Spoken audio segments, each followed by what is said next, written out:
stories based on unusual characters It happens to everybody. and unusual places in Florida. And this story that I've been working on, I just stumbled across it because I was interested in Florida cowboys, Florida cowmen. And they used to have these cattle drives in the 1800s. They'd drive cattle all the way across the state and ship them to Cuba out of Punta Rasa, which is down near Charlotte County, down near Fort Myers. And there's a place called Punta Gorda. Anybody been to Punta Gorda? Punta Gorda is a pretty little town, right on a historic town. And this story comes out of Punta Gorda.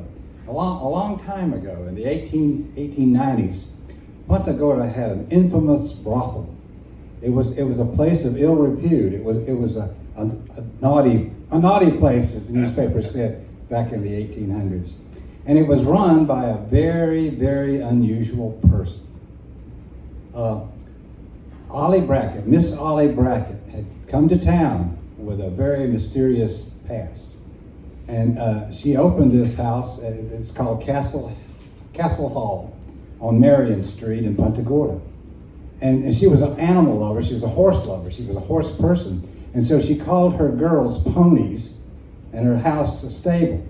And she had a stable of ponies, 7 ponies that worked for her. And she would come into town riding a white horse, a huge white horse, and she would be dressed in this magnificent outfit with a flowing gown over the horse's rump, and she would have a feathered hat, a plume, and a red hair dangling down, and standing up straight, making a show of it. Everybody in town knew when Miss Ollie Bracken came to town.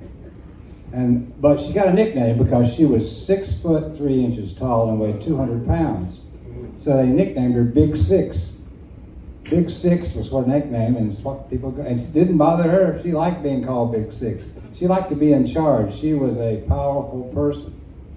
And in the 1890s, around 1894, she got sick. There was a lot of different.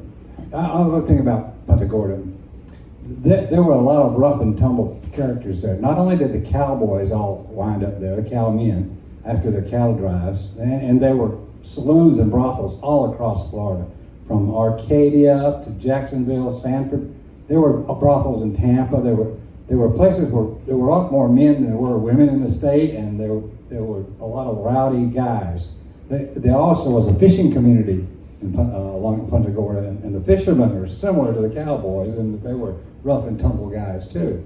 And it was a $100 fine for prostitution, but the law looked the other way because they didn't want to have all these wild and woolly men, without being some way for them to blow off steam.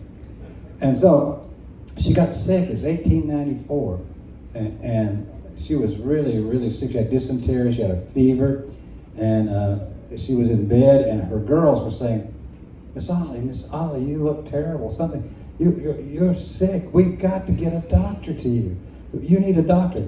No doctor. I will not have a doctor. No doctor can come into this room. I will not have a doctor. You'll all be fired if a doctor sets foot in this room. She was so adamant about not having a doctor. And she gets sicker and sicker and sicker, and she goes into a coma, and then she comes out of it. She gets delirious. And finally they call a doctor, the only doctor in town in Punta Gorda. And he goes and examines her and finds something very shocking. Big Six was a man. Yeah, a man. And she's delirious, and she confesses to a lot of things while in her delirium. And then they open a trunk there, and they find a marriage license between a Mariah and a William Patrick of Tampa. They were married for 24 hours, and we could probably guess why the marriage ended. She left and took all his money and bought dresses. Then they did more research on her and found out that she had started out in Alabama when she was a teenager as George Azabel. And she had pushed her cousin Tom off a cliff and thought he died, but he survived. He was not dead, but she was afraid that the authorities were after her. So George disguised himself as a woman and probably never took that disguise off again. He fled Alabama and he came down here and to Florida, and he moved from state to place, always dressed as a woman. Now, in the 1890s, they didn't have terms like transgender or transsexual or cross-dressing. They would just said he was a man masquerading as a woman. And when she left Patrick, she took all his money and bought clothes. That was interesting. And so you have to wonder. I mean, on the one hand, it was good that she was. It was bad that she was exploiting Tom, the guy that she almost married, her cousin. Bad that she hurt her cousin. Bad that she had tricked William Patrick into marrying her, and bad that she was run a house of prostitution. On the other hand, you have to feel kind of a little empathy for her, because how much fear did she have?